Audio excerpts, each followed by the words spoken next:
Hello students, good morning. आज की class में हम पढ़ेंगे क्लास 9th का chapter number 2 the sound of music का पार्ट 2, जिसका नाम है द शहनाई और बिस्मिल्लाह खां।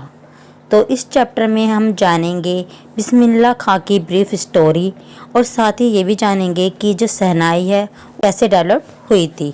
तो चलो स्टार्ट करते हैं इस चैप्टर को और जानते हैं बिस्मिल्लाह खां और शहनाई के बारे में। तो सबसे पहले हम पढ़ेंगे कि शहनाई कैसे डेवलप हुई थी।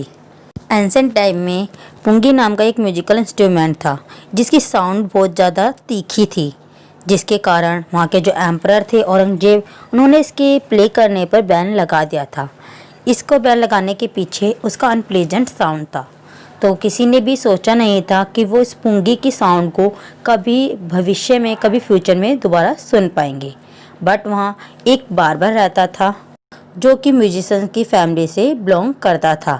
तो उसने डिसाइड किया कि वो पुंगी की टोन को इम्प्रूव करेगा। उसने एक पाइप को चूज़ किया कि नेचुरली होलो स्टेम थी, वो बहुत ही ब्रॉड और लॉन्ग थी पुंगी के अकॉर्डिंग। उसमें उसने 7 होल्स किए और जब उसने उसको प्ले किया तो उससे बहुत ही अट्रैक्टिव साउंड प्रोड्यूस हुई। जो बार्बर था उसने क्या करा, उसके जो प्ले किया था वो रॉयल फैमिली में किया, जिसके कारण वहाँ के जो जितने भी लोग वहाँ उपस्थित थे वो सभी उसके म्यूजिक से बहुत ज़्यादा इम्प्रेस हुए, जिसके कारण उस इंस्ट्रूमेंट का नाम शहनाई पड़ गया। शहनाई पड़ने के पीछे ये भी है कि रॉयल फैमिली यानी कि शाह फैमिली में हुआ था और उसको प्रोड्यूस किसने किया था, नाई ने। तो यानी कि शाह प्लस नाई क्या बन गया, शहनाई।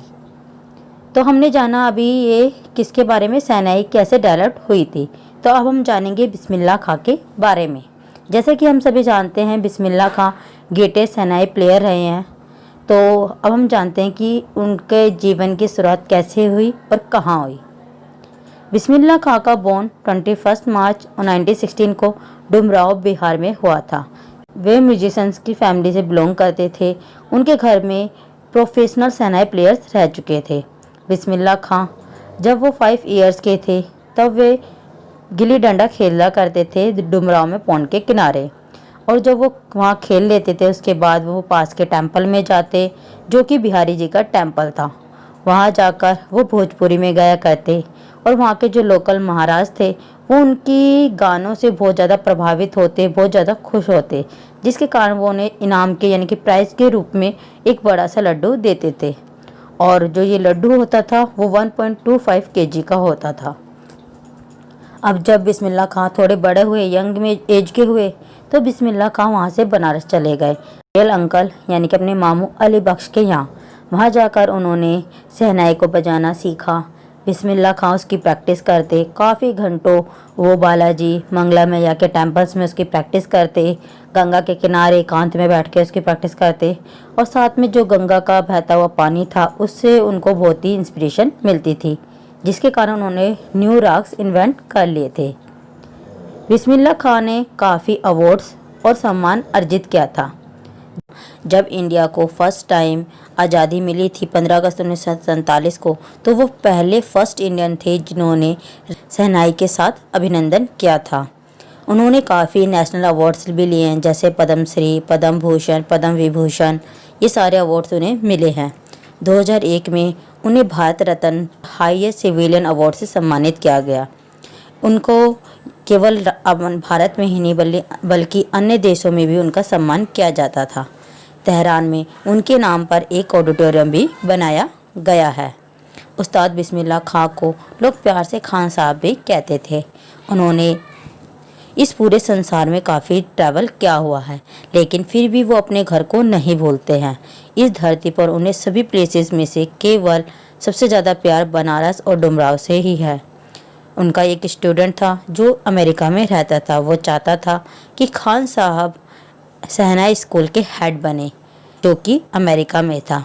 इसके लिए उन्होंने उनसे कहा कि वो अमेरिका में ही उनके लिए बनारस जैसा एटमॉस्फेयर क्रिएट कर देंगे, उनके जैसे टेंपल भी वहाँ वो बिल्ड करा देंगे।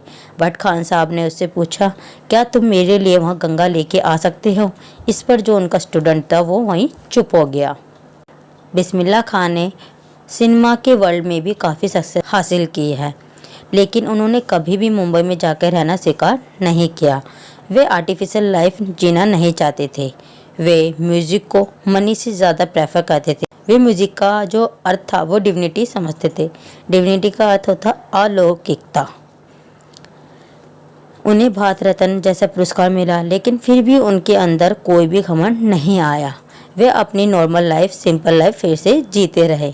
वे मानते थे कि हर पेरेंट्स को अपने बच्चे को म्यूजिक ज़रूर टीच कराना चाहिए, म्यूजिक ज़रूर सिखाना चाहिए, क्योंकि इंडिया में जो म्यूजिक है वो पुराने समय से ही चलता आ रहा है। ये एक तरीके से इंडिया का ट्रेडिशन है, इसको हमें बनाए रखना चाहिए। तो ये जो हमारा पूरा पाठ था बिस्मिल्लाह खाका, ये यहीं ख़त्म होता है। आशा आपको ये पूरा चैप्टर अच्छे समझ आया होगा।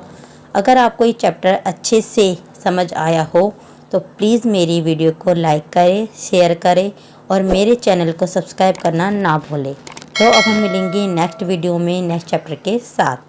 Thanks for watching.